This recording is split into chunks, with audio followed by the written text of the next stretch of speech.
So can you let me know your doubts? Like, have you all started watching the lectures?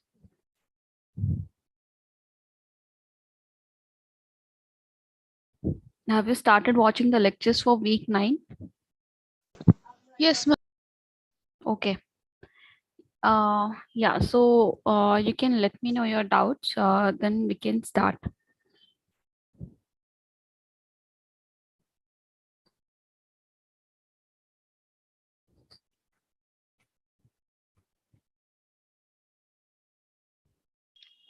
Ma'am, better you go with the revision kind of thing. All right. So have you all first watched the lectures? Yes, ma'am, but I think I haven't completed it yet. So, like, if you just give a general idea, that would be better. All right. So wait, I will share the slides then.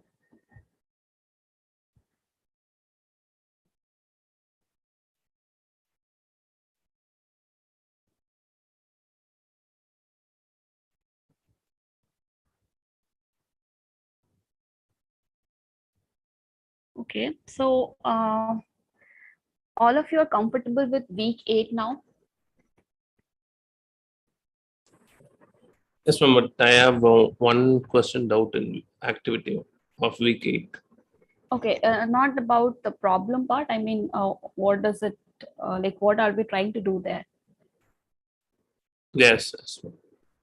Okay, so basically, week 8 and week 9 is the estimated part, right?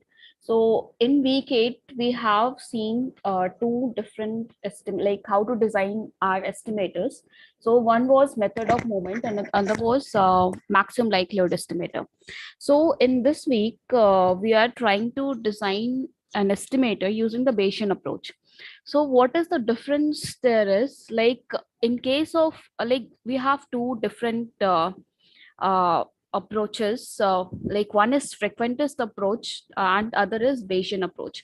So in frequentist, so whatever we have done till now, we have done using frequentist approach, where we assume like let's say you have some samples coming from a distribution, like I'm saying x1 x2 xn are from IIDX, right?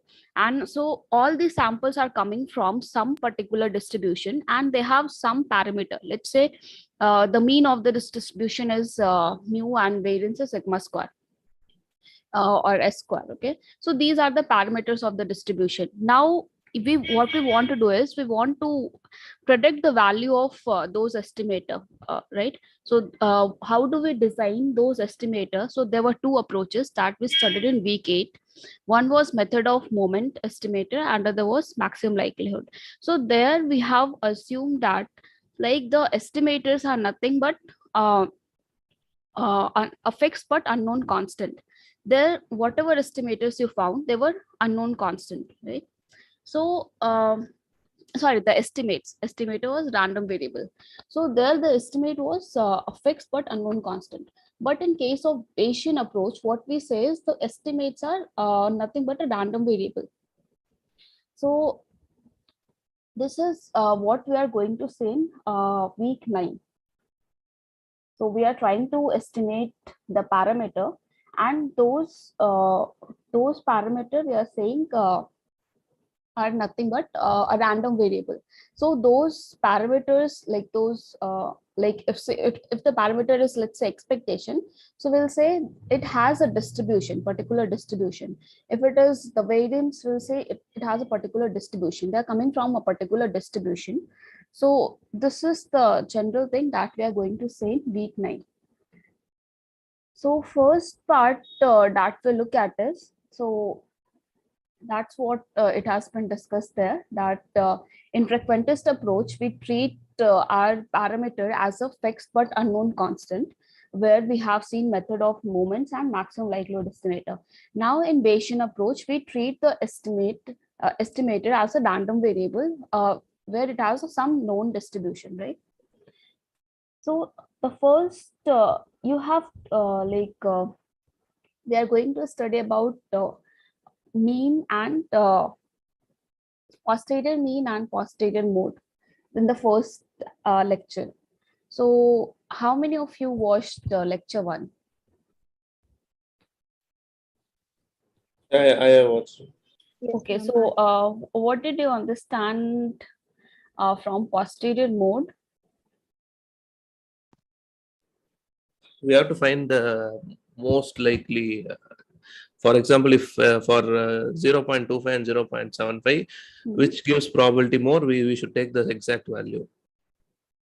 Okay. If probability of 0.525 given samples is more means, then we have to take the value as 0.25. All right. And okay, so in this problem here, Ma'am, uh, before that, can I ask a question? yeah, who's there? Yeah, Kushi.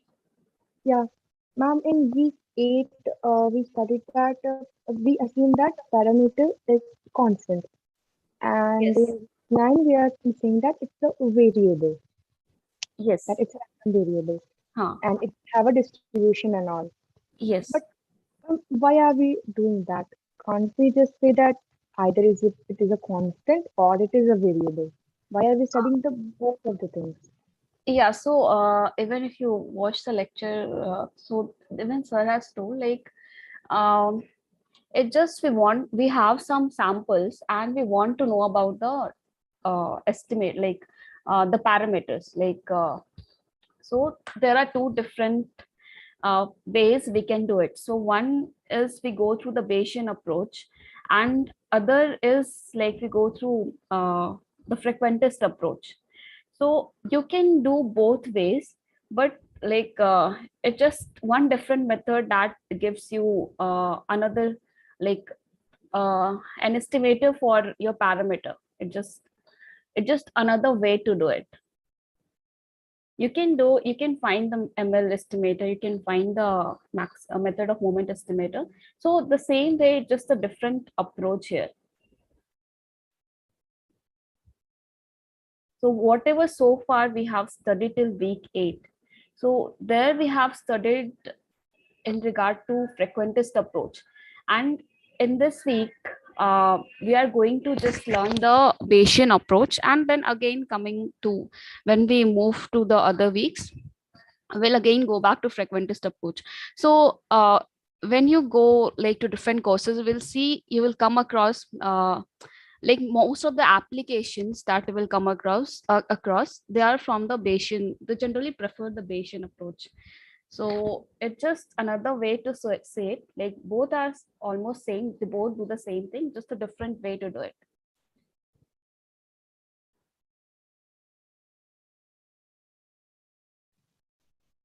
Oh, okay, ma'am. Okay. Yeah.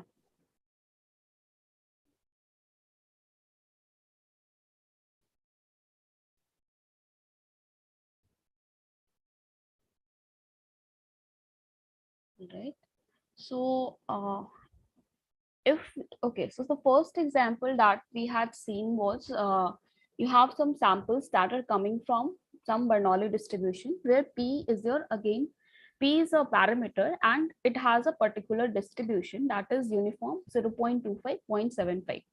So you have some samples here, so you are taking a sample that is 10110. Now we have to find among 0.25 and 0.75, which should you prefer as your estimator, right? So for one is called the posterior mode. So first thing that we're going to see is posterior mode. So in order to find the posterior mode, so mode is what basically, if whatever you have studied before about the mode, so whatever observation you is the maximum, they say this is the mode, right? So in this case here, like if we want to find so what we have to check here is which among 0.25 and 0.75 is going to be the mode. And this is the sample. So the sample that we have observed here is 10110. So given this sample, which of the p is going to be the posterior mode? So basically we have to check like what is the probability that p equals 0.25 given this sample. What is that probability? And what is the probability that p equals 0.75 given the sample? So whichever comes the maximum, we say it is the posterior mode. So from there, let's go back to the activity problem.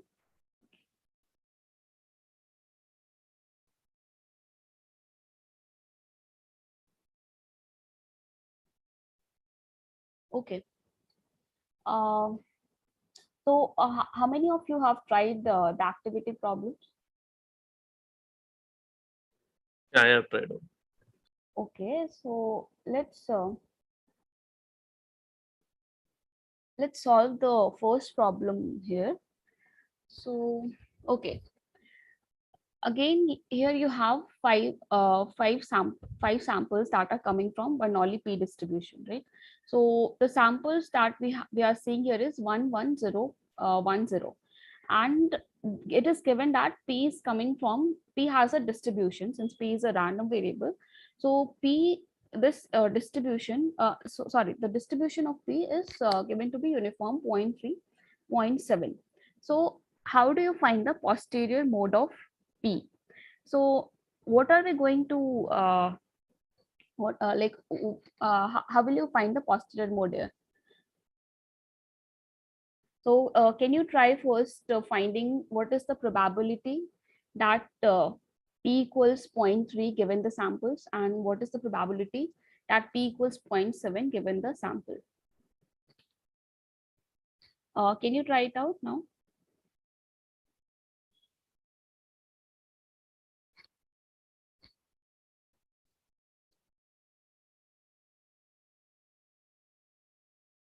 Just hold on, I will just put down here. So we'll see this is from activity 9.1. So the first problem that is here is you have some samples that is 1 comma 1 comma 0 comma 1 comma 0, and these are coming from a distribution x that is Bernoulli, and p is the parameter. Now this parameter p follows the uniform distribution. It follows the uniform distribution. Also this is uniform in 0.3 comma 0.7. Now you have to find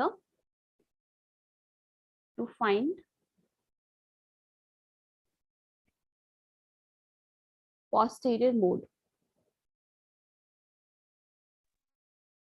So in order to find the posterior mode, we have to check which among probability that p equals 0.3 given the sample, and p probability that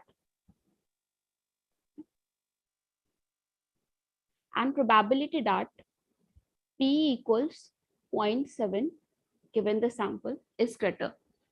So in order to find these two probabilities, so you can see that these are a basic Bayes theorem, right? So give probability that a given b. How do you write this? It is probability b given a into probability of a divided by probability of b. Okay? So the same thing we will do here.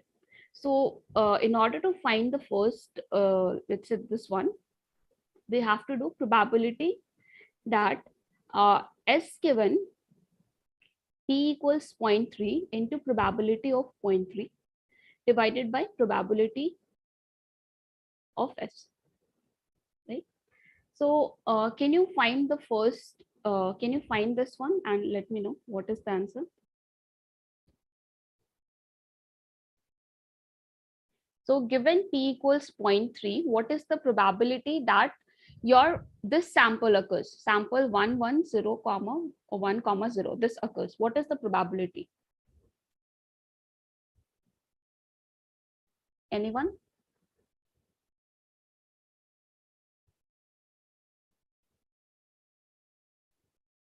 P of S. No, what are you asking? I am asking, like, you have to find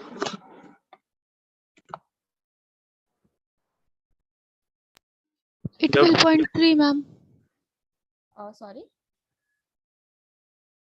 So what I'm asking is, given this p, given that your p is coming, p is sorry, P is 0.3, what is the probability of this sample occurring?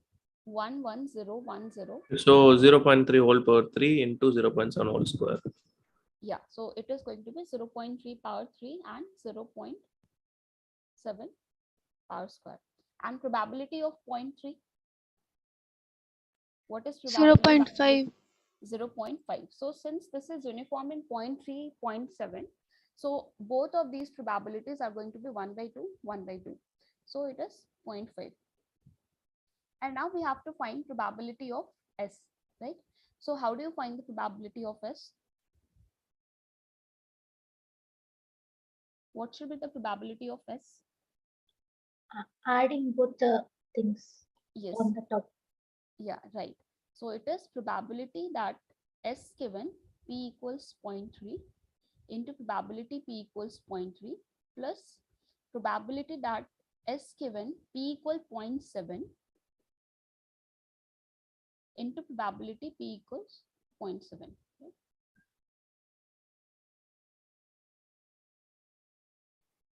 So the same way you have found this numerator part, the same you can find this probability, and then once you add these two, you can get probability of S, correct? So you find probability P equals 0.3 given the sample and probability P equals 0.7 given the sample, and check which among the two is greater. So whichever is the greater, we say this is our posterior mode. This is our estimator, basically. So has any of you solved this problem? Can you tell me which one is the answer? 0.7 gives the more. So 0.7 will give you the maximum probability. So it is given as the answer. You can check this one. Please try to solve it and check why 0.7 is the correct answer.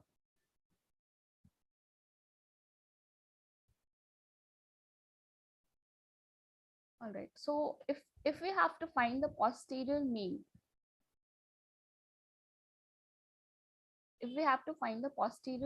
how will you do it? So this was our sample. Sample was 11010. So 11010, and they are coming from Bernoulli P, where P has the distribution uniform 0.3, 0.7, and you have to find the posterior mean.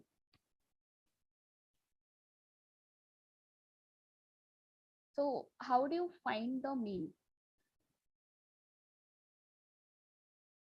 So let's say if X is a random variable that is taking the value X1, X2, X3, and let's say that their probability distribution is fx of X1, fx of X2, and fx of X3. So if I have to find the expectation of X, how will I find this?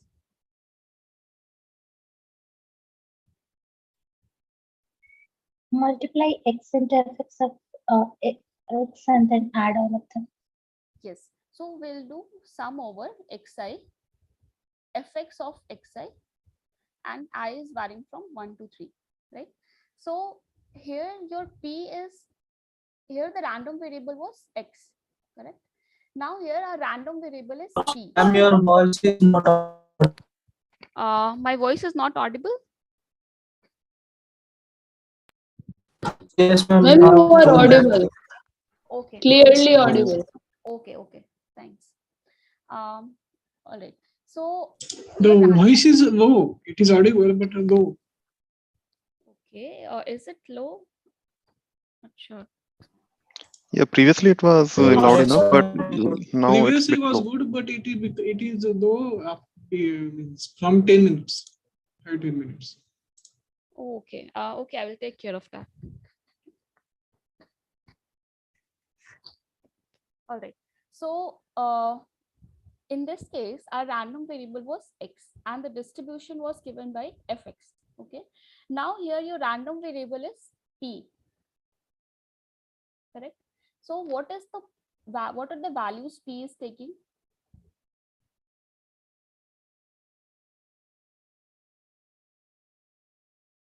0.3, 0.7. Right. So P is taking the value 0.3 and 0.7. So what are the probabilities? What are the probabilities of 0.3 and 0.7? So that we don't know here, right? So there we have to introduce conditional expectation. So that part you haven't studied before. So what we have to do here is, so expected value of P that we have to find. So that is going to be the posterior mean. So this is nothing but X times. So in this case, your one of the P is taking the value 0.3. So 0.3 into probability of 0.3. So whatever you found previously, so you had found probability P equals 0.3 given the sample, and probability P equal 0.7 given the sample. So we will write these probabilities, right? So 0.3 into probability that P equals 0.3 given the sample, because we know this probability here, but we don't know what is the actual probability of 0.3, plus 0.7 into probability P equals 0.7 given S. So these two we have already found in the previous problem. So we found this, and just add it up. So you will get your posterior mean. So this gives a better estimate for your, the posterior mean gives you the better estimate for the P as compared to the posterior mode. So that is why we say this posterior mean like is a better estimate. We generally prefer posterior mean for the estimator. So this is what you have generally studied in lecture 1.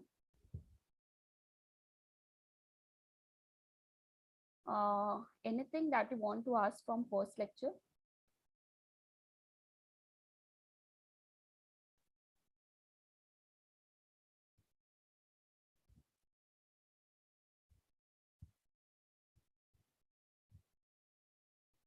Everything is fine?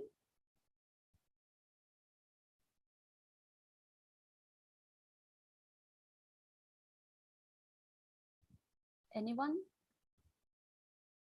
Ma'am, how to find posterior mode? Posterior mode we have discussed in the previous problem, right? So posterior mode is nothing but you have to find probability P equals 0.3 given S and probability P equals 0.7 given S. Since your P was P has the distribution uniform in 0.3, 0.7. So you have to just check which among 0.3 and 0.7 is going to give the maximum probability. So in order to find that, we are just finding this probability and this probability.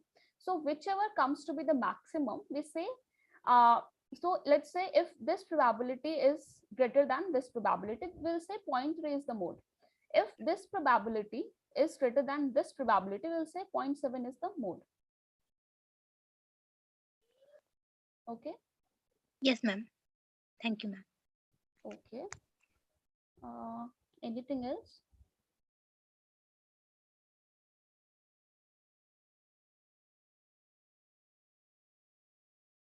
All right. Then we'll move to the next lecture.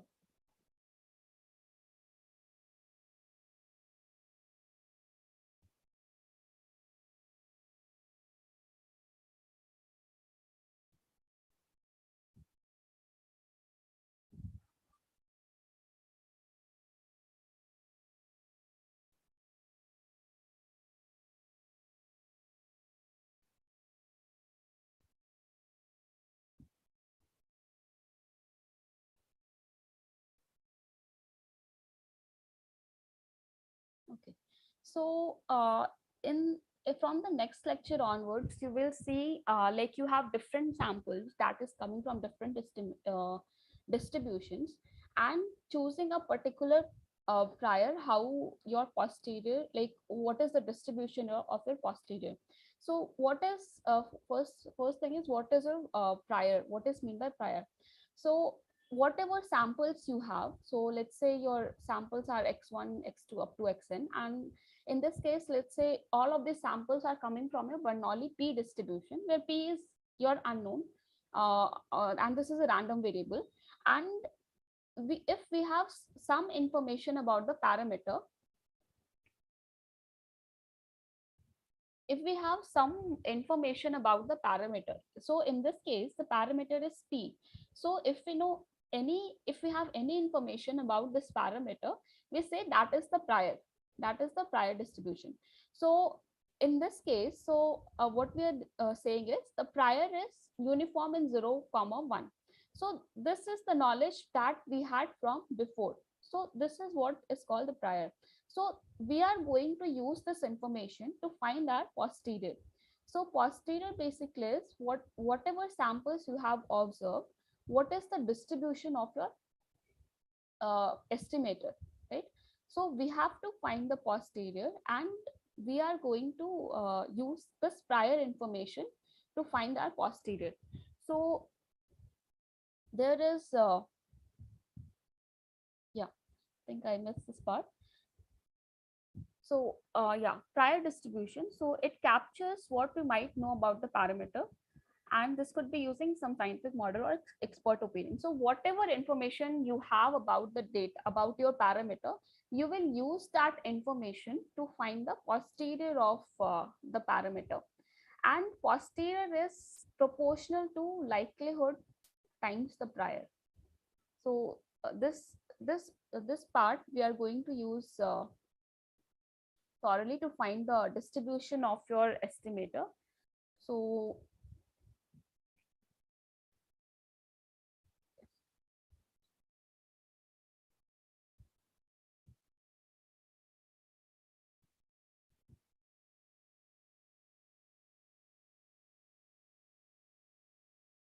okay, we'll see different cases. So first case, when all of the samples are coming from Bernoulli p distribution and the prior is uniform 0, 1. And the second case that we'll say is when the prior is coming from a beta distribution. So we'll see those two parts.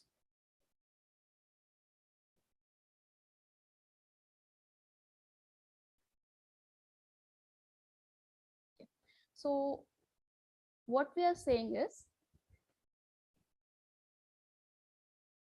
we have the samples x1 up to xn that is coming from Bernoulli p distribution, where p is unknown and this is a random variable. All right. So our parameter is p, and we have a prior information about the p. So we'll say prior of, let's say prior of p is uniform. The distribution is uniform in 0, 1. This is our prior information that we know about our parameter. Now we want to find the posterior. What is the posterior of p? So we know that posterior is proportional to likelihood times prior. Okay. So prior is given to be uniform in 0, 1. So this part is going to be 1, right? So because your p is uniform in 0, 1, so the distribution of this is just going to be 1. So 1 upon b minus a, it is 1. Now what is the likelihood? Excuse me. Sorry. So sorry for the interruption. Where can we find that Google collab sheet? Google collab sheet. Yes, which was mentioned in week 9 this week. Oh, it is not uploaded. No, I think so. Where to get it from? Wait, if it is not uploaded, then I think we'll have to do it. Thanks for informing. Wait, let me just check once. Has anyone of you seen the collab file for this week? If it is there on the portal?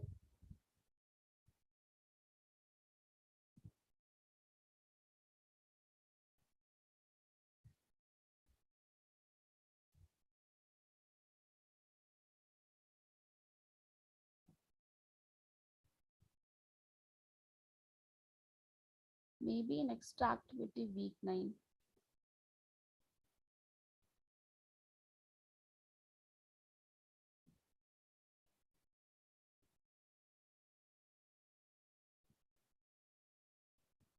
Has anyone of you seen the collab file on the portal? No, ma'am. No? No, ma'am. I was not able to find it. Okay. Okay, so I will upload it today. Yeah, thanks for reminding about it. Okay. If it is uploaded, then where can we find it? In You will supplementary find content. it, supplementary content. Okay. Okay. Yeah, so a lot, you will see a lot of uses of collab file here in week 9. Yeah, so that is important.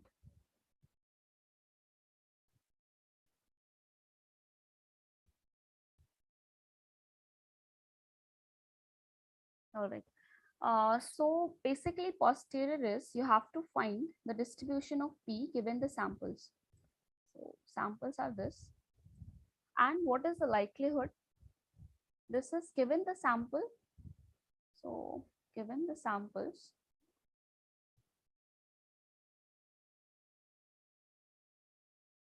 sorry, probability of samples given the given P. Sorry.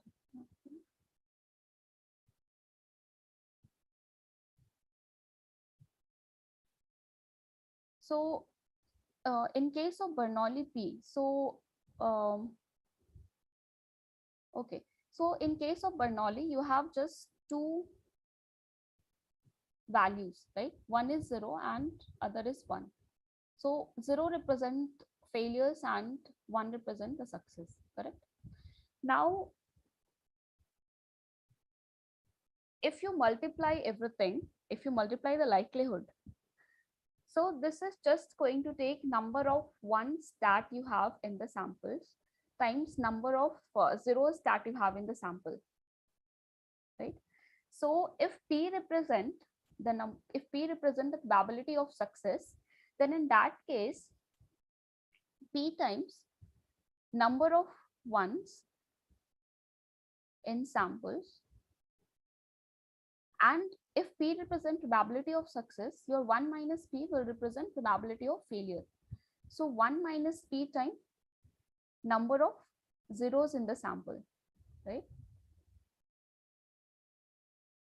So if let's say your W represent number of ones in the sample, if let's say if W represent number of ones in the sample and we have a total of n samples, so n minus W will represent the number of zeros in the sample. So your posterior is going to have the distribution that is P to the power W 1 minus P to the power n minus W. So this is the distribution that you are going to get for P. Now, what does the distribution represent? So if you know the beta distribution, if you have seen the beta distribution in week 7, if I'm saying X is a random variable that follows the beta distribution with the parameter, let's say alpha and beta. So what is the probability distribution of X? Anyone remembers the distribution?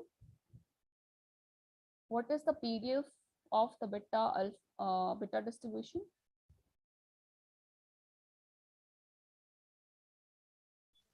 X power alpha minus 1 into 1 minus x power beta minus 1. Right. So it is going to be x to the power alpha minus 1, 1 minus x to the power beta minus 1. So if you look over here, so this PDF resembles this PDF. They are similar, kind. Right. So we'll just write here So this follows the beta distribution. So what is the parameter alpha is going to be?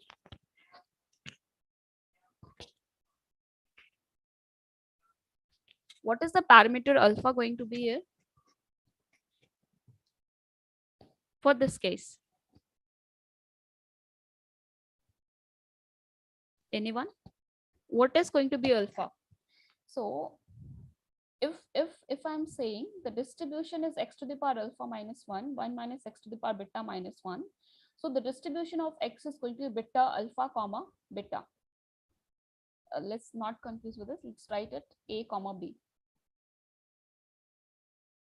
So what is going to be a here and what is going to be b here? Anyone?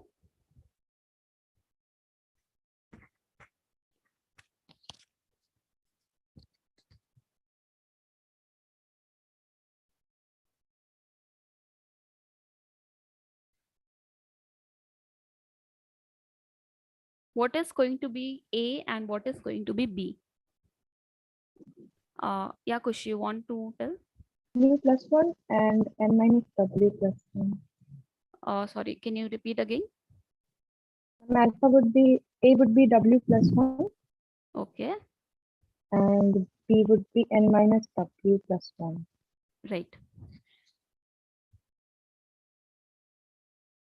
Yeah, so what we did here is like if we knew that if your random variable is x and it follows the distribution beta distribution with the parameters a comma b, then in that case the distribution is x to the power alpha minus 1, a minus 1, 1 minus x to the power b minus 1, right? The same thing in this case we have observed the distribution of posterior to be p to the power w, 1 minus p to the power n minus w. So we have to write this in the form of beta a comma b, correct? So if you compare if you just compare with this superior, you will observe that your a is going to be w plus 1, right? And b is going to be n minus w plus 1.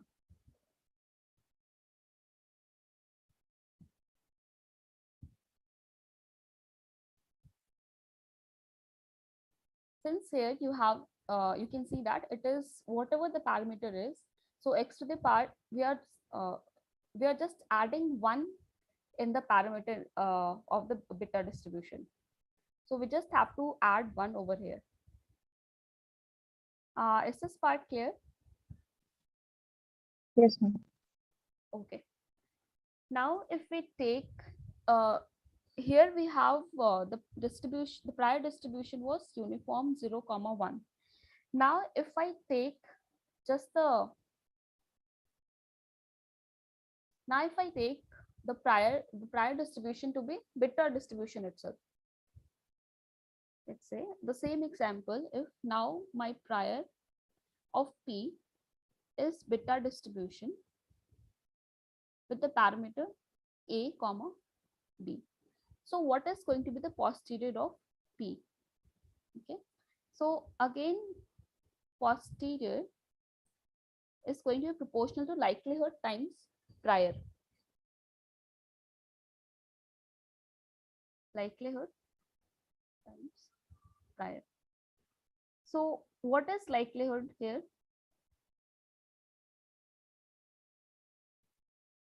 What can I write the likelihood to be?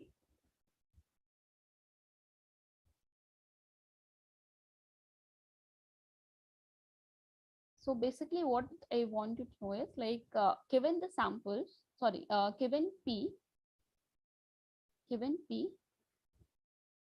what does this follows? And all of these x1 up to xn are coming from Bernoulli P distribution into prior of P. All right. So, okay, before going to likelihood, what is the prior of P? What is the distribution of prior of P?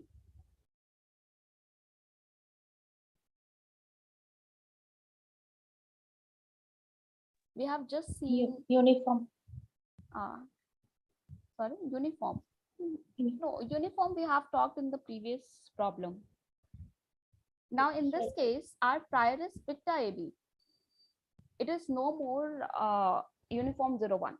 Now I am saying is whatever the parameter, the samples are coming from the Bernoulli P distribution, and this P has we have some information about our parameter, that this parameter is coming from a beta distribution with the parameter AB. Yeah, sorry. So what is the prior of AB? What is the prior of P here? Basically, what is the distribution of P? That would be P power A minus 1 into 1 minus P power B minus 1. Right.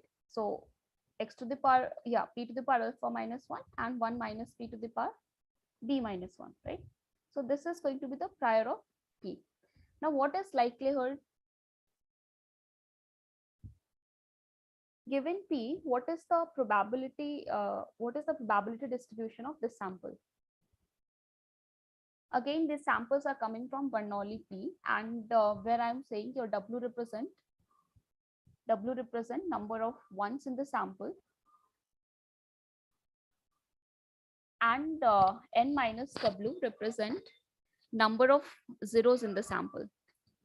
So what is the likelihood here? P power W and 1 minus P power N minus W. Yeah, right. So if you solve it, you will get P to the power W plus alpha A, sorry, this is A minus 1 and 1 minus P to the power N minus W plus B minus 1. So can you see any relation? Can you figure out by looking at this expression that what distribution it follows? Again, beta distribution. Again, Yeah, the beta. Yeah, again the beta distribution. Yeah. So again, it is of the form P to the power some x minus 1. P to the power A minus 1 and 1 minus P to the power P minus 1, kind of, right? So it is again your beta distribution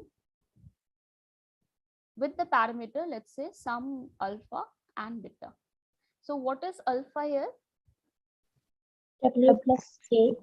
W plus A and beta and N N minus W plus B. minus W plus B.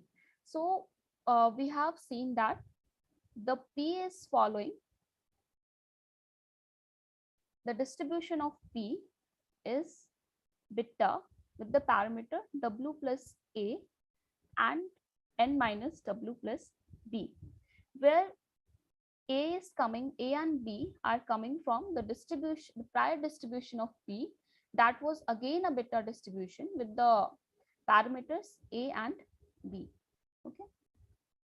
So whenever this happens, like you have a certain sample and you have some prior information about your parameter.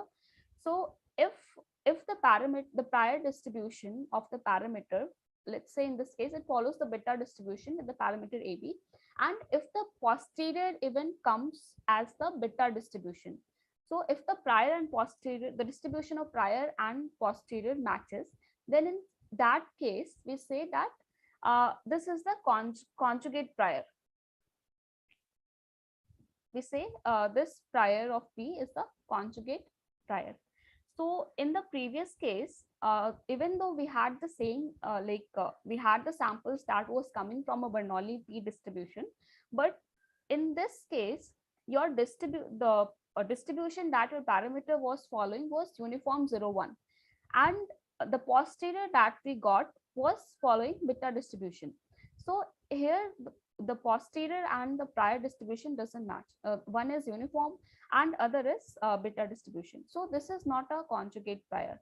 Whenever the distribution of prior and the posterior matches, we say they are conjugate prior. So in this case, your the prior distribution of P is a conjugate pair.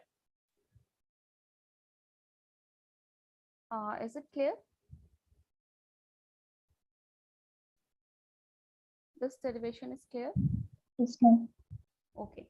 So once we find the posterior distribution of P, what we are interested in, we want to find the posterior mean. We want to find the estimate of, we just know now the distribution. Now we have to find the estimate. So as we have said earlier, told earlier, that posterior mean is a good estimate. So we can find the posterior mean here. Now we know what is the posterior distribution of a parameter. We can find the posterior mean. So in case of beta distribution, if you have a beta distribution with the parameter, let's say A and B, then expectation of X is given as A upon A plus B. So once we know that our parameter follows the beta distribution with the parameter W plus A comma N minus W plus P, and if we have to find the posterior mean, so what is going to be the posterior mean in this case?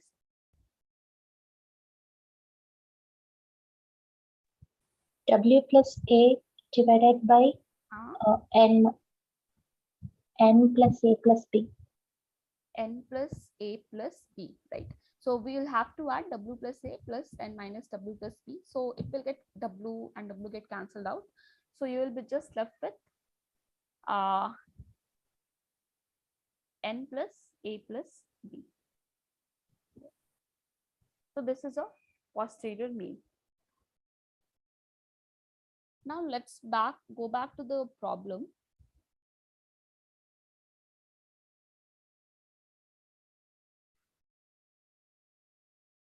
So we were in week 9.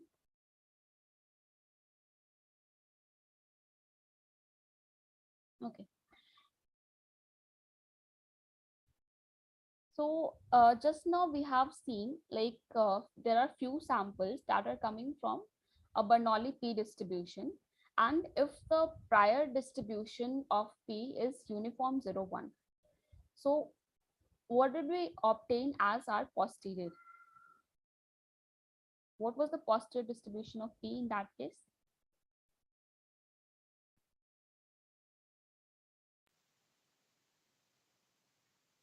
Can you try it out?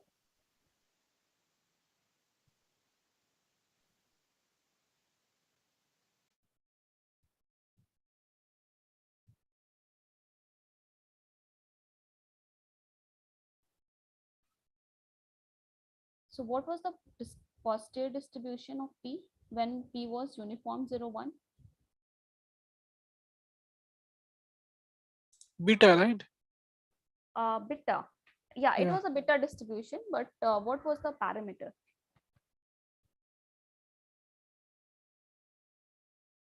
Alpha and beta. Yeah, right. But okay, wait.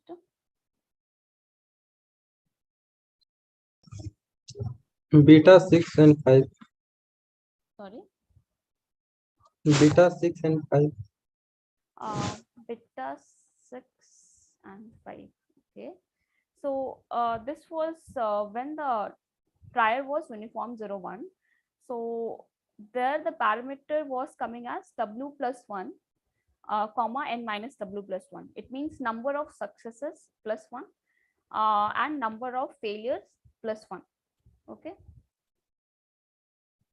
So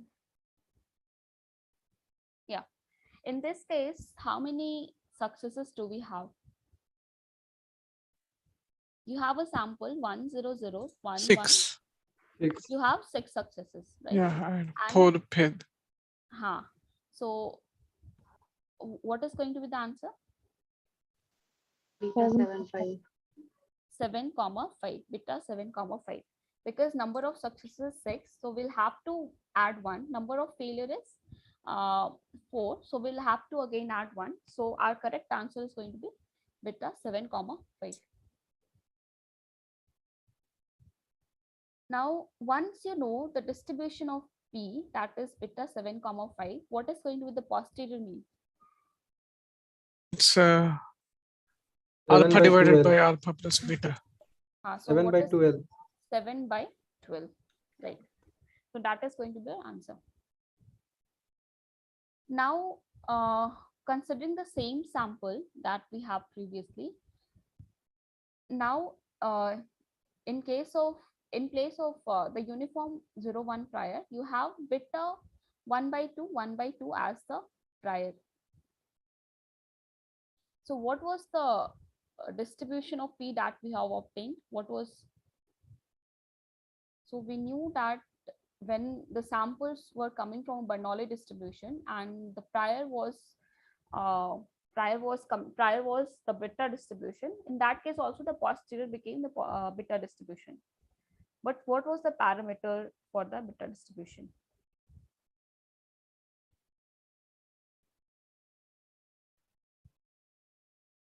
W plus A and N minus W plus A.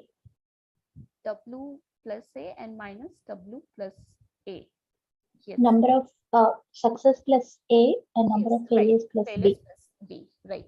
So what is going to be the posterior distribution of P here?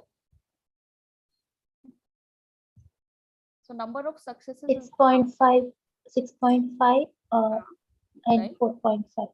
Yeah. Right.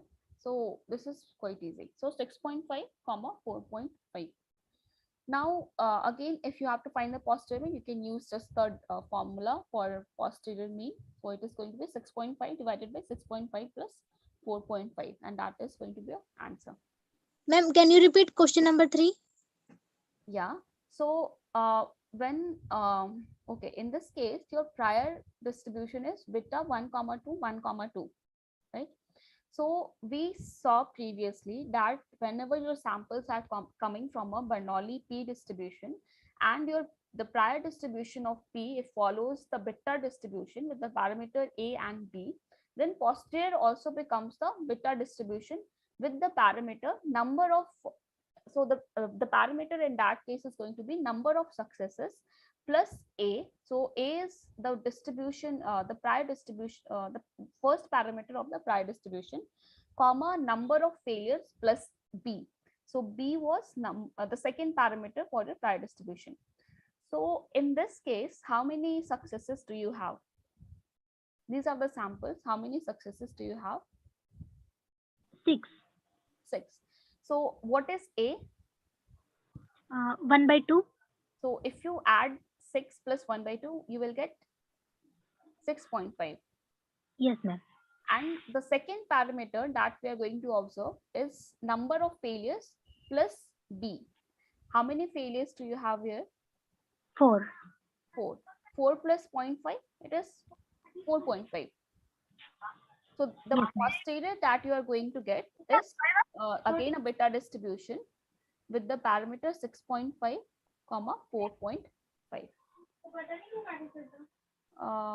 Is it clear?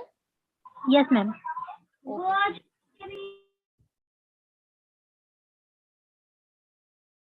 All right. So the next start. Okay.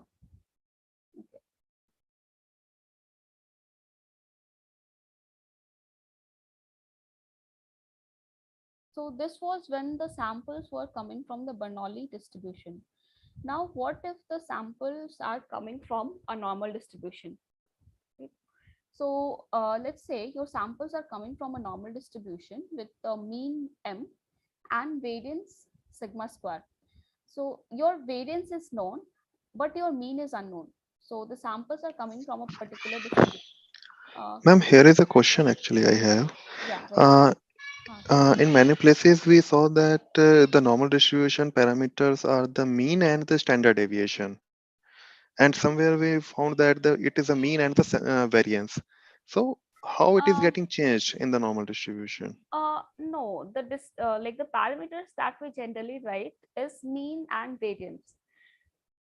Like some people may prefer to write mean comma standard deviation, but in this course throughout we have written it as mean comma variance, right? Sigma square, mean mu comma sigma square. No, ma'am, but At one, in at initial one, weeks when we solved some problems, so we saw that it was a standard deviation only. no, I don't think so. Throughout this course, we have written the distribution. If it is from a normal, if it is coming from a normal, it has the parameter mean, mu, and variance sigma square.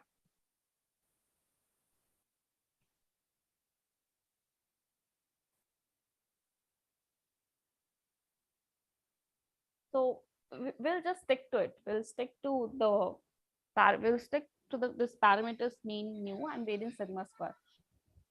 Sure, Okay. thank you. So if the samples are coming from a normal distribution with mean m and variance sigma square, so we, in this case, we know our other parameter. So we have two parameters here for the samples.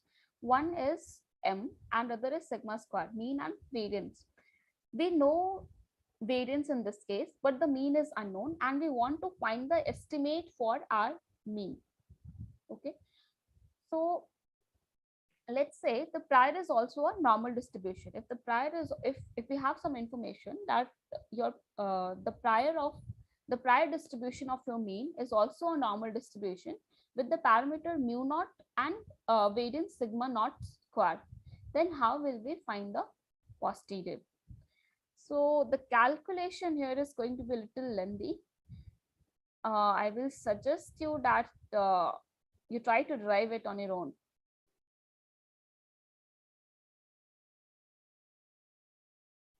The calculation is a little lengthy, but you can do it.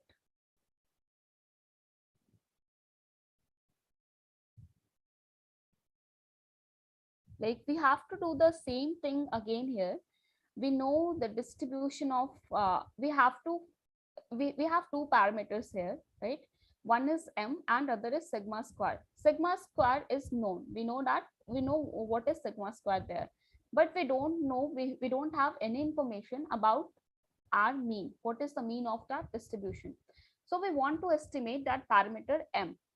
Now, from the prior information, we are saying that the distribution of this m is again a normal distribution with the parameter mu naught and variance sigma naught square.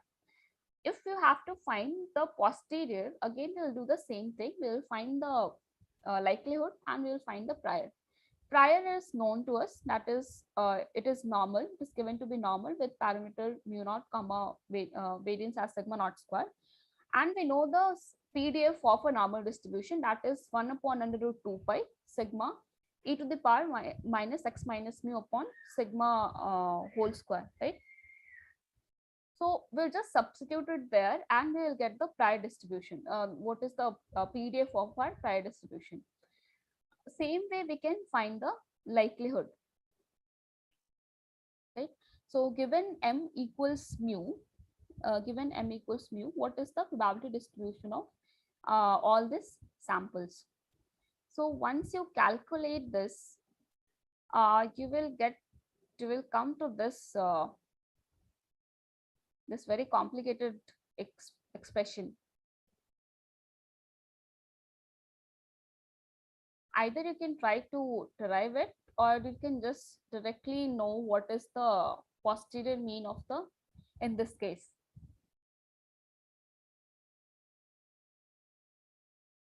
Have any one of you tried to solve this? Did you try to derive the posterior density of in this case? No, ma'am. No? Okay. So I think it will be, even sir has given it as an exercise. Maybe you can try to do it. So it will, so whenever you have to get some posterior distribution, it will be a good exercise for you also. You can try to do it. Yes. Okay. Or if you are not interested in the derivation, it is going to be a little lengthy. So if you want to skip that part, you can just know what is the estimate of the mu here, or sorry, m here. So this is given as x bar n. It is given by this x bar n sigma naught square upon n sigma naught square plus sigma square plus mu naught sigma square by n sigma naught square plus sigma square. So this you may not need to know the formula. In exams, if it comes, so I'll give you that. Okay. So one thing that we can remember from here is, like, if you have some samples that are coming from a normal distribution and your variance is known, but you want to estimate your mean, and if you know that your mean also has if you have some prior information about your parameter m, that it is coming from a normal distribution, then the posterior is also a normal distribution. So there it is basically a conjugate prior again, because the prior is normal and the posterior is also coming to be normal distribution. So this is a conjugate prior.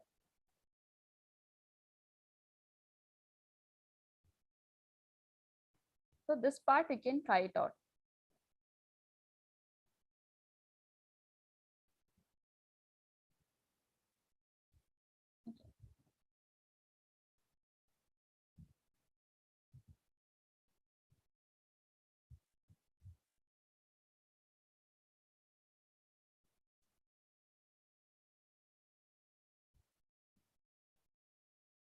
Again, we don't have a lot of theory here, but we can try to do this.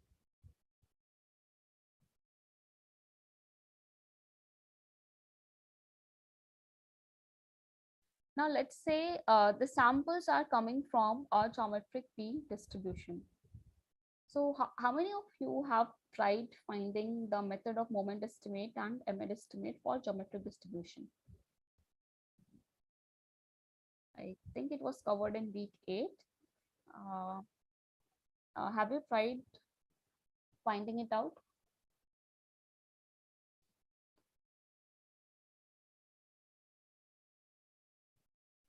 Yes, for some, yes.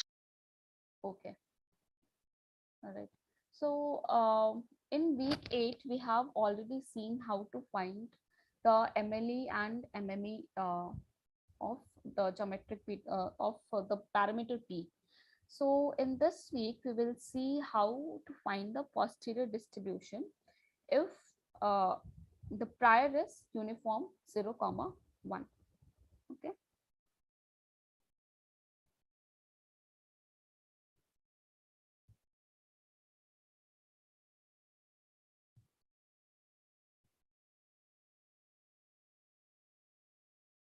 All right.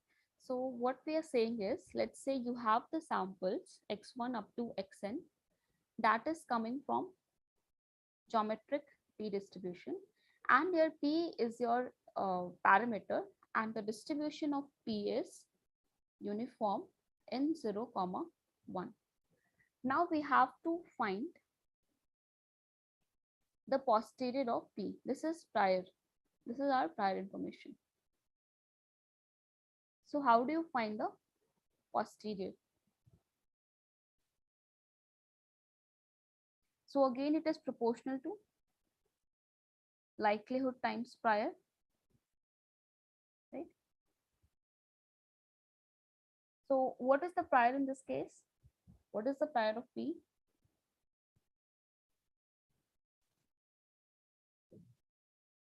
That should be 1. 1, right? And what is going to be likelihood?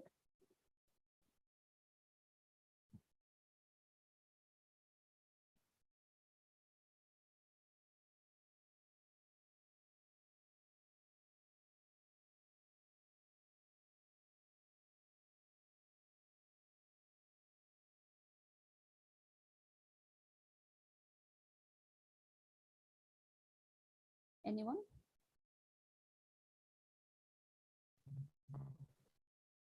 What, ma'am? What you asked? Yeah. Minus or What is going to be the likelihood? You know that the parameter is P. So what is the distribution of these samples? These samples are coming from geometric P distribution. So P power n into 1 minus P power 1 minus p power x1 x1 plus x2 so on till xn minus n.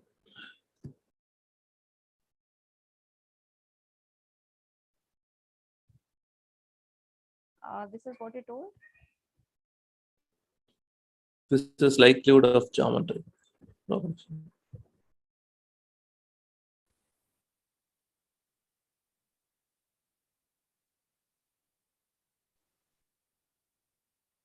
Okay, so how did we reach at this? That is the point. Pardon? How did? How did we reach to this one?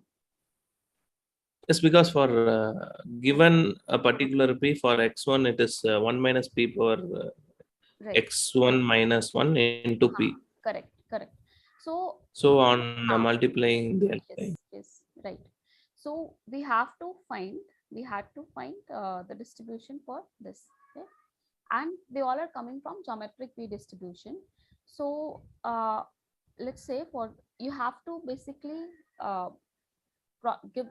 find the product of all these samples given p, correct? So if you look at each of them, it is going to be 1 minus p to the power x1 minus 1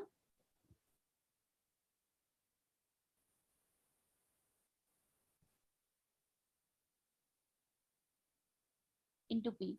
Again 1 minus p x2 minus 1 into p up to 1 minus p xn minus 1 into p.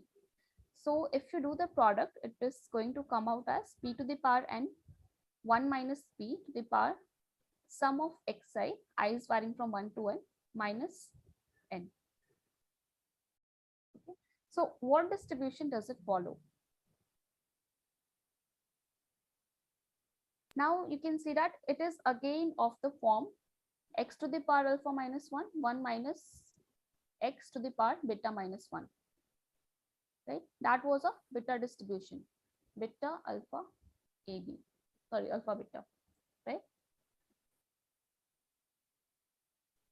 So the distribution of this will say is again beta with the parameter n minus 1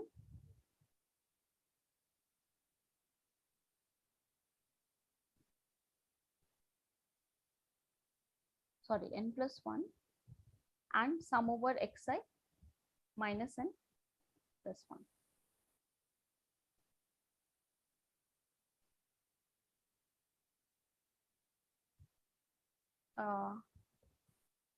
Is it clear? Yeah, yes, ma'am. Okay. Yes. This is Yes, the ma'am. general method that we are going to use for every case. Like if you know what is like from where the samples are coming from, like in this case the samples were coming from a geometric p distribution, and we have the information about our prior, and we have to find the posterior. We will follow the same method and we'll say posterior is proportional to likelihood times prior. You already know the prior distribution. You find the likelihood and then see what is the distribution does your posterior follows. Once you know that, you can easily find the posterior mean. So this is the throughout this week we are doing the same thing. Okay, let's do one problem. I will give you one problem to solve.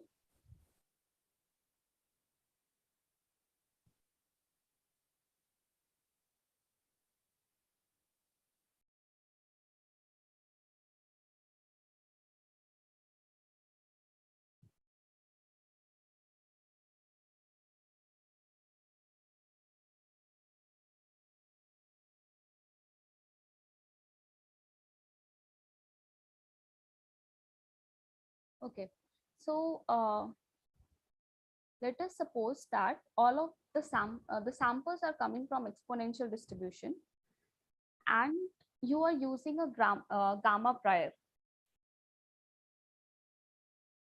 I will write it down here.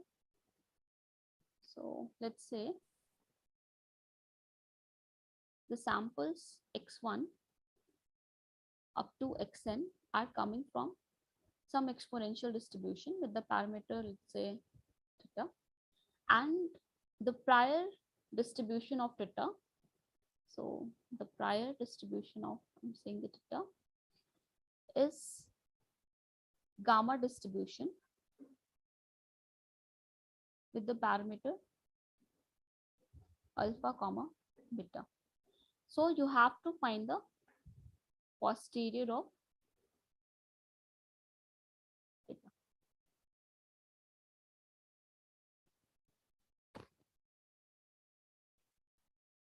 Can you try this out? Yes. Yeah. I will give you 5 minutes to do it. Okay?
Yeah, do you have any doubt?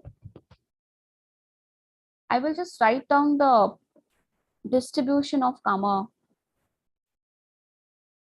So if your x is gamma distribution with the parameter alpha comma beta, then your fx follows x to the power alpha minus 1 e to the power minus beta x.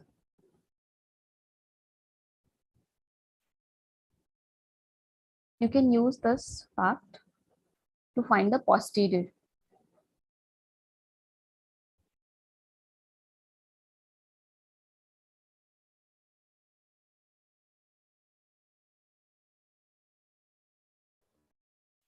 For one doubt, for finding posterior, what to do with that e power minus lambda? Sorry, e to the power Minus lambda into what to do with the term? Okay, so we know the prior. Yeah, for gamma, you should have x lambda and e power something. Okay, no, I have written in general, like if you have a random variable x that follows the gamma distribution with parameter alpha beta, in that case, our distribution is given by x to the power alpha minus 1 e to the power minus beta x. So you know the distribution of exponential, right? Yes, ma'am. What is it? Lambda into e power minus lambda x. Right. So theta into e to the power minus, yeah. Theta x. Yeah. Theta x. So we have to multiply both the likelihood and prior. Likelihood and prior, yeah. Yes. So we get theta power n into Theta to the power n into e power minus theta into x1 plus x2 so on right. xn. Yeah, yes, right. Yes, and we have to multiply it with the Then you prior. have to That is, prior. yeah, Yes. theta power lambda minus 1. Theta to the, it is alpha minus 1, right? Alpha, sorry, alpha. Yeah. E to the power Minus beta. beta theta. Yes. And after this, how to simplify? I'm asking. Yeah, so you just see theta there, so you can just add it, right? So n plus alpha minus 1, and you take this common. So e to the power minus theta, you can take common. Yeah. So x1 plus x2 plus up to xn plus beta, correct? Yes, ma'am, understood. Hmm. Yeah, I thought that in gamma function, I thought instead of e, I thought beta. So beta power minus beta x. So I got confused. So again, what distribution does it follow? Same gamma distribution. Same gamma distribution. So it follows the again gamma distribution. And what is the parameter? N plus alpha. N plus Uh, alpha. Yeah, right.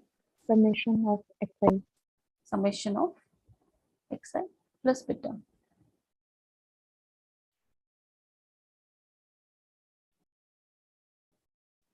Correct? Yes. So this is a general approach that you're going to use for every problem. So given the sample, if you know the distribution, you know the prior distribution, you can find the posterior. And once you know the distribution of the posterior, you can find the your estimate, posterior mean. Okay. So after this, we have one more topic. Just go through it. That is fitting of distribution.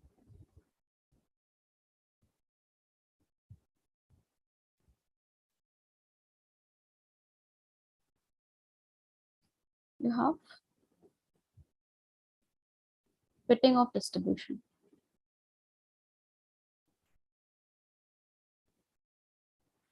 So given a data set, so if you have a data set and let's say you want to fit that data into a particular distribution. So just go through slides once.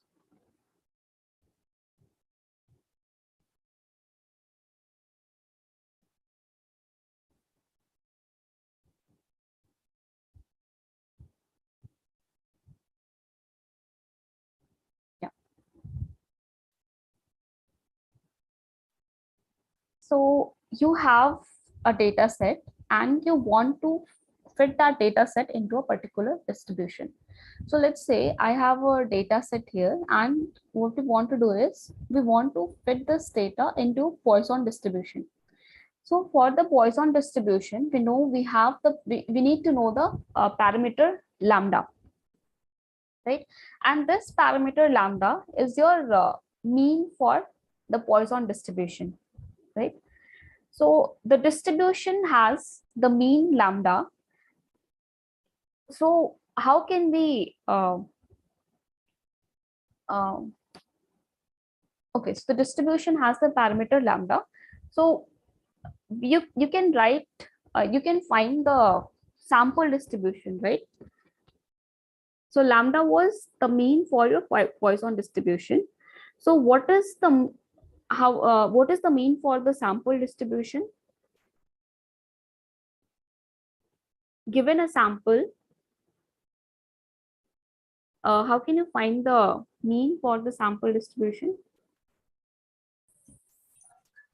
Just adding. Just finding the sample mean. Yeah. Because we know it is the sample mean like is the distribution mean in case of Poisson distribution. So okay, so given any data set, given a data set, if we had to fit this data into a Poisson distribution, we need to know what should be the parameter lambda here. And this parameter lambda you can estimate using the sample mean. So that is, and the sample is given to you, you can easily find the sample mean, right? You just have to add all these data and divide by the frequency. You can find the sample mean, and that sample mean will give you the estimate for your parameter lambda. Now, once we do it, we talk about finding the confidence interval. So how do you find the confidence interval in this case? That we will see.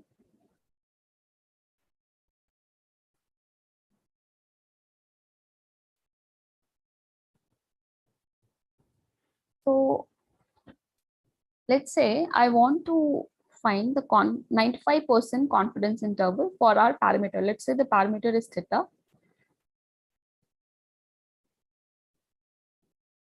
Let's say the parameter is theta. Parameter is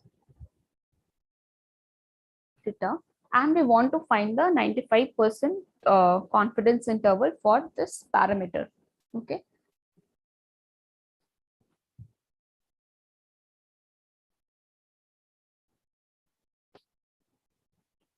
Now, if we are saying that the estimator for this theta is, let's say, theta hat. This is our estimator for theta. So whenever we talk about the confidence level or confidence interval, it is basically the error that we try to find, like how much is the error, right? And if we have to, and if it is, let's say, we know that this error follows the normal distribution with some unknown mean and unknown variance. So how will you write the error? So in week 8, we know the error is given by the estimator theta hat minus theta, right? This is your error. Now, how will you find? And we are saying, what we are saying is, let's say this error has the distribution normal. This follows the distribution normals with some mean, let's say with some mean mu naught and some variance sigma naught square. Both are unknown. We don't know what is mu naught, what is sigma square. They both are unknown. We just know let's say we just know that this error follows a normal distribution with mean mu naught and variance sigma square. Okay. Now, how will we find the expected value of error? So what does mu naught give? It gives the mean. Sigma naught square will give the variance. So we'll have to find the expected value of this error. So this expected value of this error is going to be expected value of theta hat minus expected value of theta. Right? So theta hat is our random variable, but theta is a constant. So this is just going to be expected value of theta hat minus expected value of theta, that is going to be theta. Now, if I talk about the problem that we had just discussed, that is given in the lecture. So we want to fit our data to the Poisson distribution. So the data follows, the samples follow the Poisson lambda distribution, and the parameter in this case, so in place of theta, we have lambda. So this is lambda hat, this is lambda hat minus lambda. Now, expected value of lambda hat was nothing but expected value of sample mean. So the sample mean converges to the distribution mean. So that is nothing but the lambda. So it is going to be lambda minus lambda, and it will be 0. So what we are saying here is, so now we know that this mu naught here is 0. Now we have to find the variance of sigma naught square.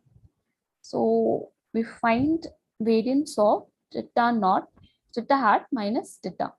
Basically, theta hat is lambda hat minus lambda, and this is going to be variance of, so variance of lambda hat, just variance of lambda hat, right? And lambda hat was the estimate was the sample mean. So sorry, the estimator was the sample mean.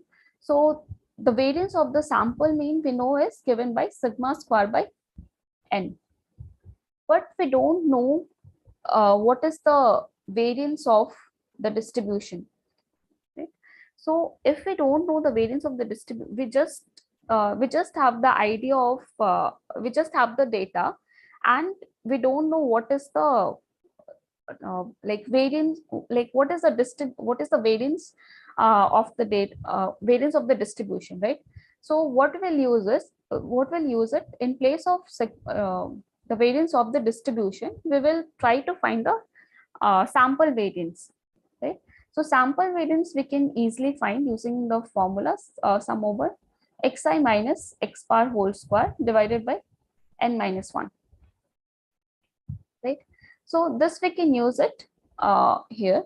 So we'll write here as, let's say I denote this variance of lambda hat as s square by n.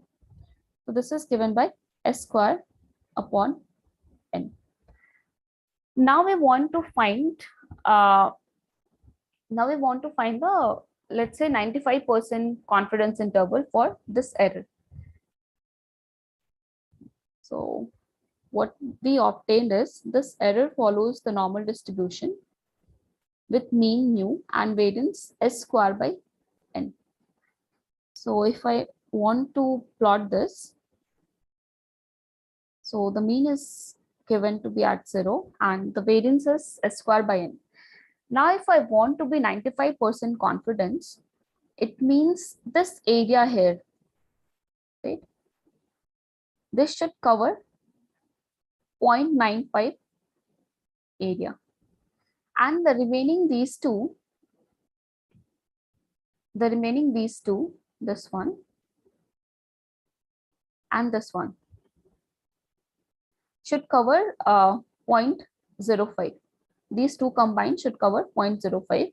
So these two areas is going to split in two parts, and again this is this area is 0.025 and this area is again 0.025. Okay.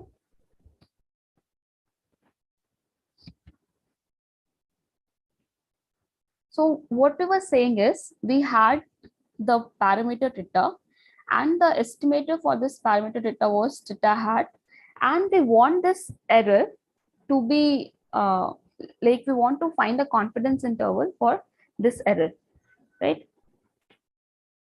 So how will we do it?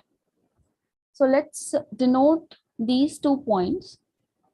Let's denote these 2 points as delta 1 and delta 2. Now error is theta hat minus theta, and we want this error to be greater than delta 1, right? This is our delta 1, and we want, and what we are saying is this probability is 0.05, right? We are saying the error, that is theta hat minus theta, this error, the probability that this error is greater than this point. This point is your theta 1 and this point is your theta 2. Okay, we are saying this error is less than greater than delta 1 is 0.025.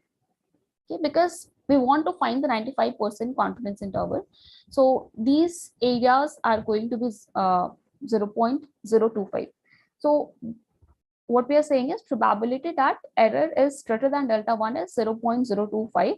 Similarly, probability that error is less than delta 2, this error is less than delta 2, is again 0.025, right? So what is error basically? So error is your theta hat minus theta, and this is greater than delta 1. And from the second equation, it is theta hat minus theta is less than delta 2. And this is your, the parameter is theta. So your theta, basically, theta is less than theta hat minus delta 1. And from here it is theta is greater than theta hat minus delta 2. Is it right? Yeah. So what we are saying is that our estimate, the parameter theta lies in this interval, this theta hat minus delta 1 and this theta hat minus delta 2. This is the interval.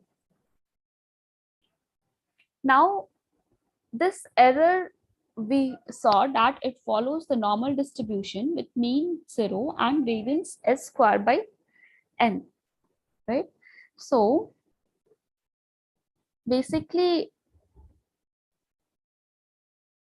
now just substitute it over here. So we know that probability error is greater than delta 1 is 0.025, and error probability that error is less than delta 2 is 0.025. So we know the distribution for the error. That is normal normal with mean 0 and variance s squared by n is greater than delta 1 is going to be 0.025. So how will we Ma'am? solve? Yeah. Ma'am, Yeah, first get we it? have to change this normal distribution to a standard normal. Na? Yes. So that is what I'm going to explain now. So how can you do this? Can you tell me? By dividing this error to s square by s by root By n. under root n. Yes, right. So if you do that, so if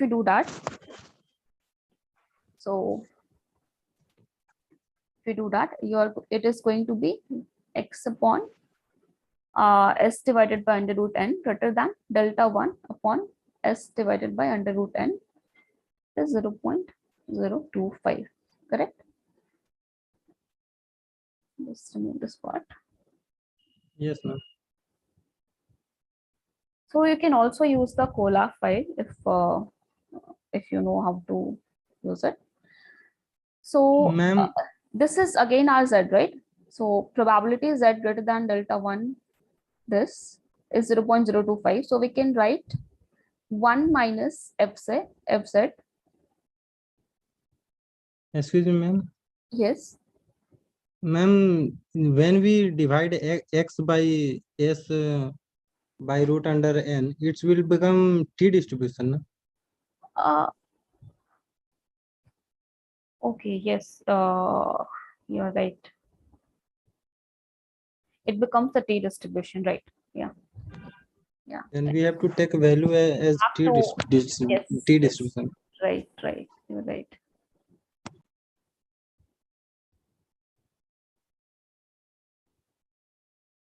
Also, one thing you can note down is like when your sample size is very large, then in that case, the value that your t distribution gives and the z distribution gives is almost same. So what we generally do is like if you have a large sample, so in place of like if you just want to do the calculation, in place of going to the t distribution, you can also go to the z distribution, the standard normal distribution, and just calculate the answer. It gives almost the same answer. So it's a good approximation for your t distribution. Like your standard normal is a good approximation for two distribution. So we can use it in case of large n.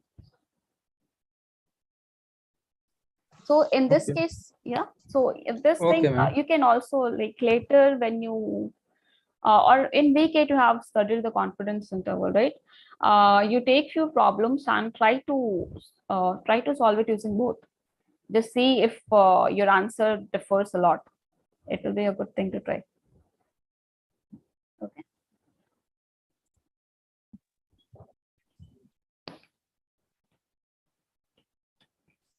Yeah. So there is Can we go to the act? yeah. This- Yeah. Please go on. Your voice is breaking. Can you repeat? I couldn't hear. So can we go to the activity question 9.4 after this one? 9.4. Okay. Yeah, sure.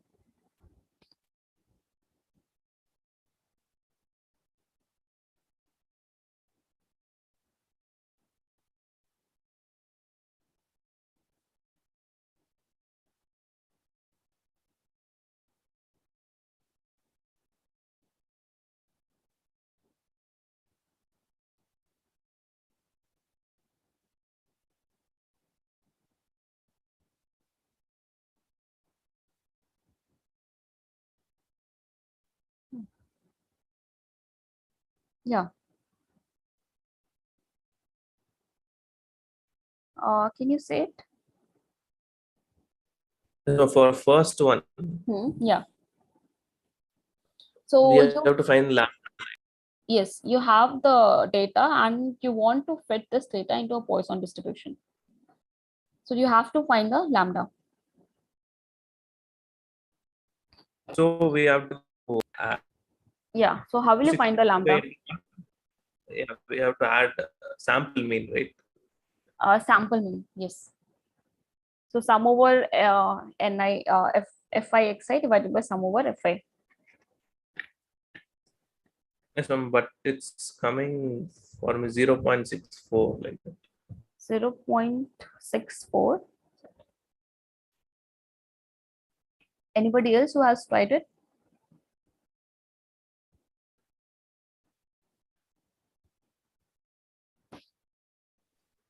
Yes, ma'am, got it 0.61. Is it the correct answer? Yes, ma'am, that is right. Okay. So in the first problem, you just have to find the sample mean. Now the Yes, ma'am. second problem, it says check if the Poisson distribution is a reasonable fit for the given data set by finding the expected frequency. So how will you find this one? How will you check whether whatever parameter, whatever lambda you have found, how will you check if that will give you a reasonable fit? Like if you use that lambda, can you be sure that it follows the Poisson distribution? Is it a good fit? How will you check that?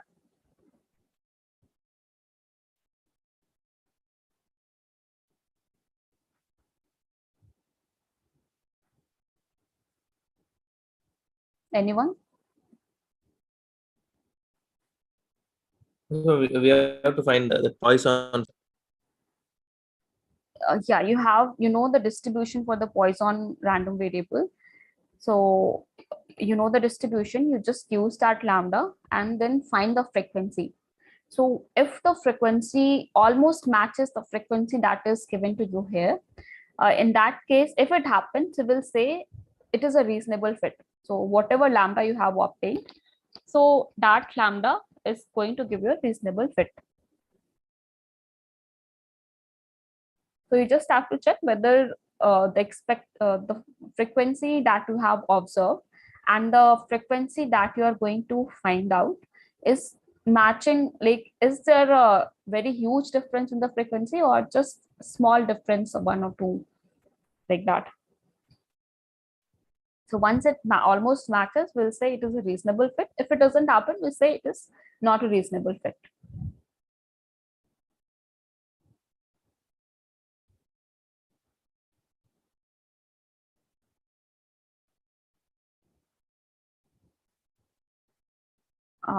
Any problem on how to find this? Anyone? No. Okay. Again, you have to find the 95% confidence interval. So this we have just discussed, and everything, all the information is already given to you here. So it's quite easy to solve it.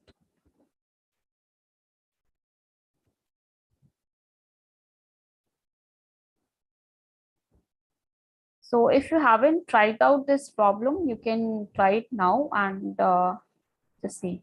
So if you want to do it now, you can do it now also. Okay.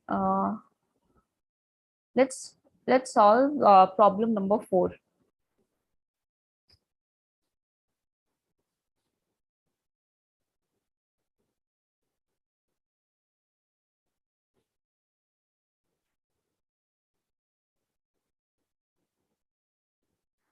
So do you want to try it out now, or you will do it on your own? We'll do it on our own. Okay, yeah. Let's try. Okay.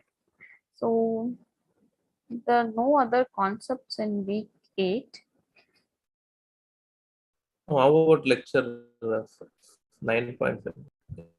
9.5, it's just the estimation, right? I mean, So can we go to that activity 9.5? Activity sure. question. Okay. Yeah. I mean that fourth one. Fourth one. Okay. So it says your P represents the proportion of defective items that are coming out to the production line. And 10 items are sampled from production line and 3 are found to be defective.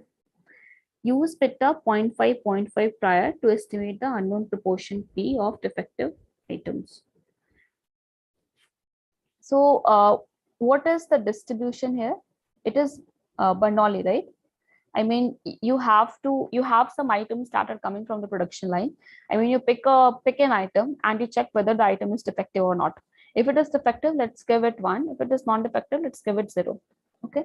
So we know the samples are coming from some Bernoulli distribution with the parameter P. Now, suppose that 10 items are sampled and 3 are found to be defective. So what you have found is, like, you have taken 10 samples and from those 10 samples, 3 are defective. So P naught basically here is 0.3. Now you have to use the beta 0.5, 0.5 prior to estimate the proportion P. So if you have a Bernoulli distribution and use the beta prior, so what is the posterior that you are going to get? That is Again, beta X. distribution. Yeah. Again, the beta distribution with what are the parameters? Number of successes plus 0.5 and number of failures 0.5. Right? Yes, ma'am. Yes, ma'am. So the mean is number of success into 0.5 by total number into number of success plus 0.5 by total number into plus 0.5, right? Yeah. So what is the success here? Defective items. Success is getting a defective item, right? 3 is so 3 plus 0.5, 3.5, comma 7.5, comma 7.5. Okay, you have you're finding the mean. Yeah, right. So for finding the mean, 3.5 by 3.5 plus 7.5. 11. Are you getting the answer? No, 3.5 by 3.5 plus 7.5. So 3.5 by 11. What is 3.5 by 11?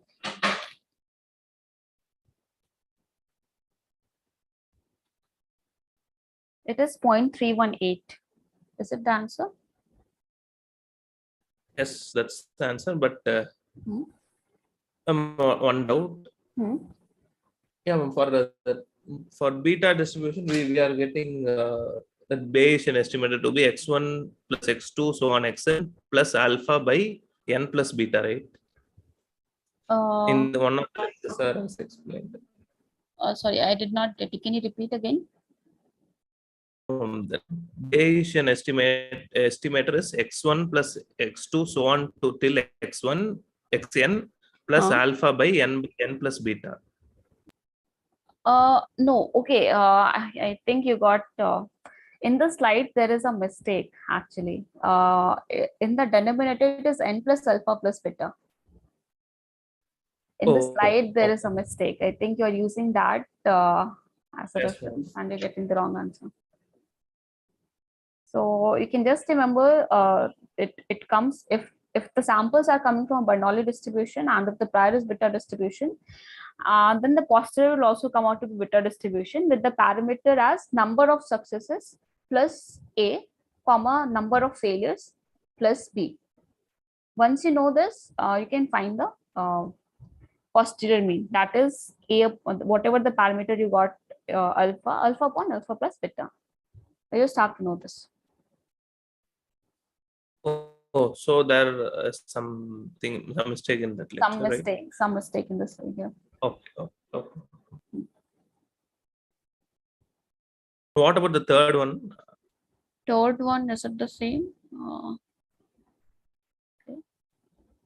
To estimate the fraction of people who support the construction of a shopping mall in a city, a local newspaper conducted a poll of the city residents. Out of the 68 people in the sample, 21 supported the construction. Okay, prior mean is 0.6, prior standard deviation is. Okay, so in this case, again, you know that the prior is beta, alpha, comma beta. And you know the prior mean, you know the prior standard deviation. So what is the prior mean? What is the expectation of a beta distribution? That is alpha upon alpha plus beta. right? Yes, ma'am. And what is the standard deviation? What is the variance? What is the variance of the beta distribution? Alpha beta by alpha plus beta whole square into alpha plus beta plus. Yes. So just use that formula and you find your you can find your alpha beta, correct?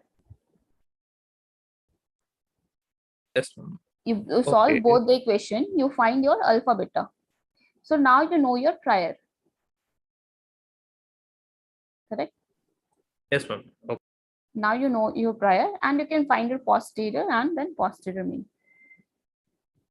So for posterior density, that is for posterior mean the denominator is n plus alpha plus beta. N plus alpha plus beta, yeah. Yes, that alpha beta comes from the prior distribution, right? If it is beta. Yes. Okay.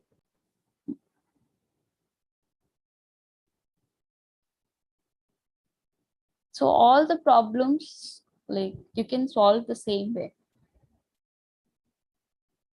Even if you don't know the formula, just use posterior is proportion to likelihood times prior and just solve it.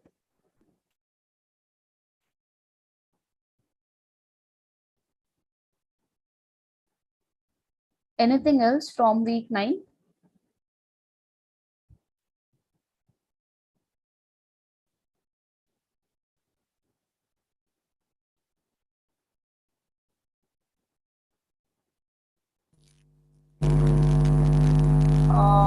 A lot of noise is there.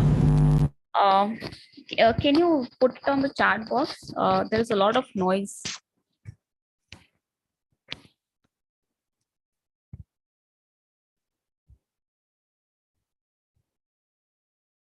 Please solve question number 3. Like which activity? Shushmita.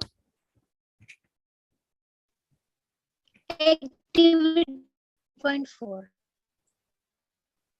9.4. Okay. Yes.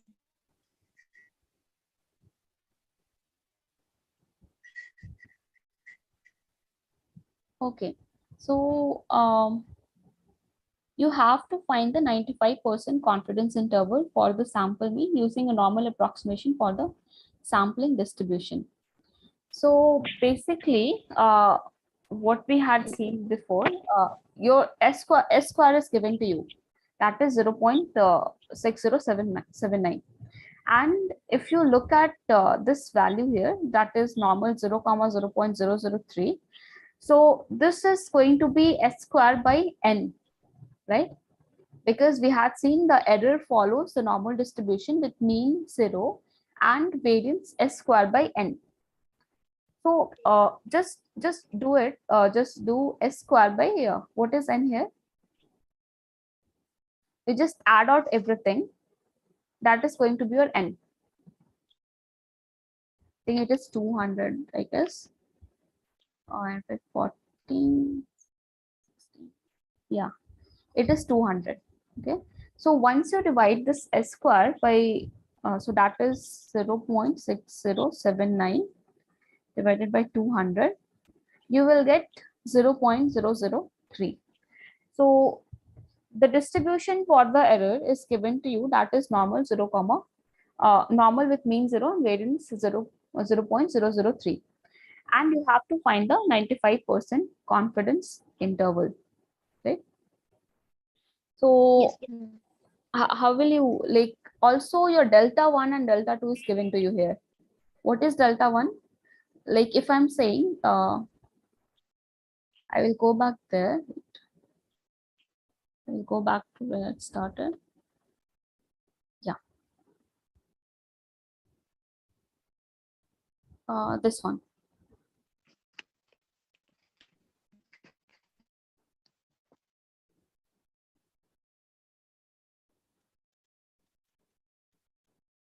So basically you have to find this delta 1 and delta 2.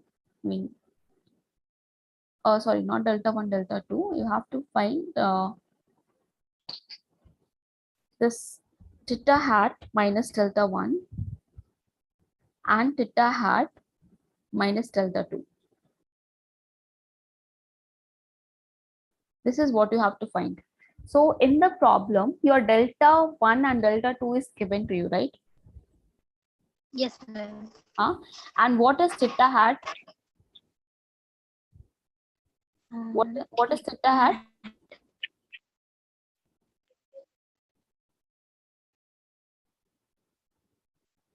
In the problem, what is your theta hat? It is lambda hat, basically, right? And how did you estimate? Okay. How did you estimate it? Using the sample mean. Yes, ma'am. So you know the sample mean, you know the delta 1, you know the delta 2. Can you find the confidence interval?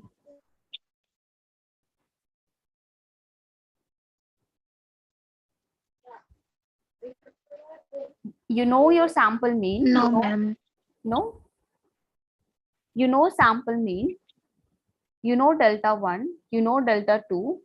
Now you just have to put it over here, and can you not find it? Like everything is given to you. So delta hat is nothing but your x bar. Okay. X bar is my delta hat. Sorry, theta hat. Yes. Yes, ma'am. So you can find the sample mean, right? Yes, ma'am. Delta 1 is given to you. Yes, ma'am. Delta 2 is given to you. You just have to put it over here and just write, check what is the answer. Yes, ma'am. Okay. Okay. Yes, ma'am. Excuse me, ma'am, can you go to the last lecture 9.5? Okay. In that the second question, lecture model estimation lecture. Okay, lecture. All right, I will go to the slides then. Yes, ma'am. Model estimation. Okay. This one. Yes, ma'am. Last before slide. The last slide. This one. Yes, ma'am. So here alpha by 10. Alpha by beta. 61st slide. 61. 61. The before one. Yeah. This one, right? Before. Yeah. This. Huh. Here p hat base is alpha by 10 plus alpha plus beta, right? Again, here it is a mistake. Yeah. So, N plus alpha plus beta. Yeah. Okay, so expected value of prior is alpha. Oh, that is right. Alpha by alpha plus beta. That is right. P hat base is wrong. Okay. Okay.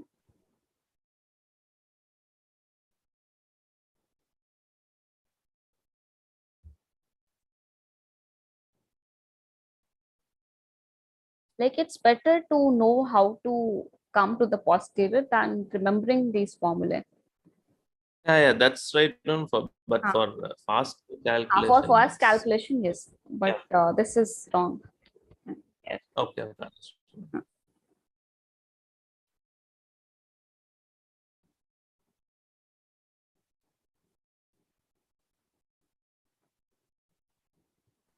So, what are the portions for quiz 2? For quiz 2, you have from week 5 to 8, and you can expect like 1 to 2 problems from week 1 to 4. Okay. Not a lot. I will suggest like study week 5 to 8 properly. Week 5, week 7, week 8. It will, whatever comes from week 1 to 4, it will be very easy. Even if we don't do it, I mean, it is all right. You don't have a lot to lose there. So try to focus a lot on week 5, 7, and 8 content. You still have some 15-20 days. So questions from week 9 and 10 won't be there for sure. No, it won't be there. Okay. And is it possible to extend the deadline of the last extra activity? Deadline for last activity. When is the deadline now? It's 4th March. 4th of March. Okay. Yeah. We'll see if it can be extended. Yeah, ma'am. Write it down. Yeah.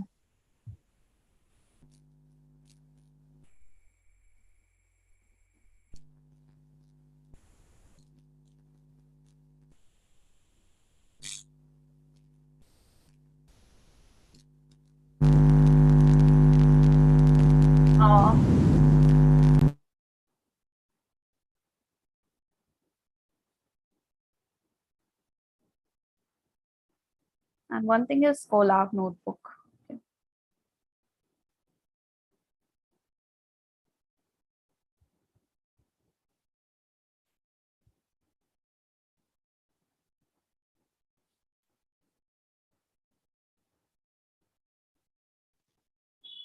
Ma'am, will that special type of questions, that marking that Yes, it will be there. It will be there.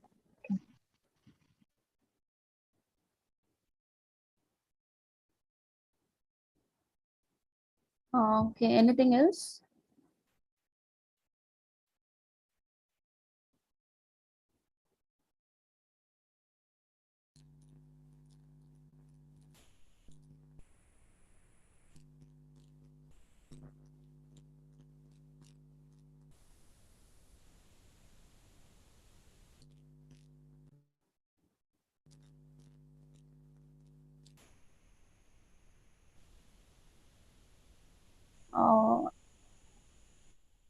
Anything you want to know? If, if everything is fine, we can close the session for today. Yeah, thanks a lot for the session, ma'am. It was very Yeah. Thank you very much, ma'am. And this is actually really good session. Minimal disturbance and maximum output. Okay. Yeah. Thanks. Thanks for that. Thank you, ma'am. Thank you very much, ma'am. Yeah. Thanks. Thanks all.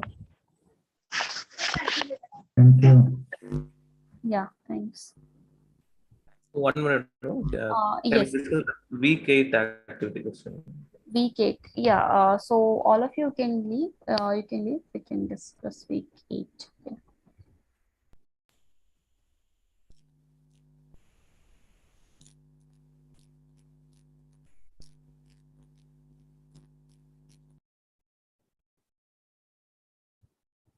Which lecture? One minute.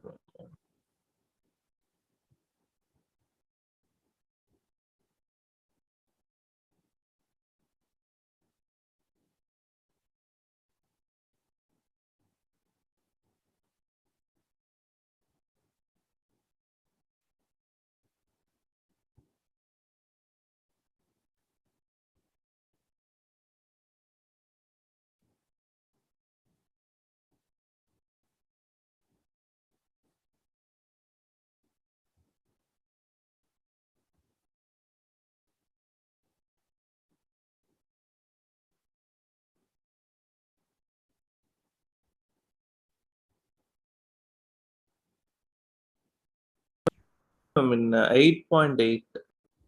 8.8. Yeah. Problem number? Here the first one. Okay. Here, yes, it's right. Like for 0, it's p square, and for 1, it's appearing 3 times, so p power. So first you'll have to find the likelihood function. So in the sample, so 0 occur 2 times. So it is going to be 2p by 3 square, right? 1 is occurring 3 times, so it is going to be p by 3 to the power 3. 2 is occurring 3 times, so 2 times 1 minus p by 3 to the power 3. Similarly, 3 is occurring 2 times, so 1 minus p by 3 to the power 2. So all the constant term will like doesn't matter here, right? So it is just going to be, so if you look at this, it is going to be p square, p to the power 5 and 1 minus p to the power 5, the likelihood function. Yes, yes. right? We are ignoring the constant part. Okay. So likelihood we are function. just taking P, Huh. powers of P. Huh. So likelihood function is going to be proportional to p to the power 5, 1 minus p to the power 5. Now, Yes, ma'am. Okay. just the general method, like you take the log, you differentiate, then equate and find p. Yes, ma'am. And 8.5 fourth one. That's it. Last one. 8.5. Okay. Fourth one. 0.5 fourth one. Yeah. So, okay. In this problem, it is given you have a die and getting a number from 1 to 5. The probability is theta. So once you roll a die, you will get a number from 1 to 6. So the probability of 1 plus probability of 2 plus probability of 3 up to probability of 6 should give you 1. Now you know the probability of 1 to probability of 5 is theta. So you can find probability of 6. Right? So it is for each number theta or totally 1 to 5 is theta? 1 to 5 it is theta. Like for 1 it is theta, for 2 it is theta, for 3 it is theta, for 4 it is theta, and for 5 it is theta. For 6 it's 1 is 5 theta. 1 minus 5 theta. Okay. Now you know the distribution of all those outcomes that appears. Then you can find expectation and find the parameter theta. Okay, wonderful. So for 1, 2, 3, 4, 5, for each number it's theta, and for 6 it's 1 minus 5 theta. Yeah, right. Okay. Okay.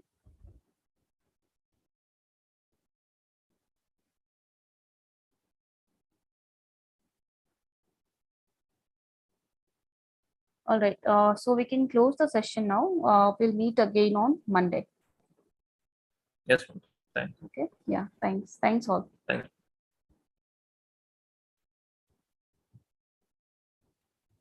Karthik, can you close the session?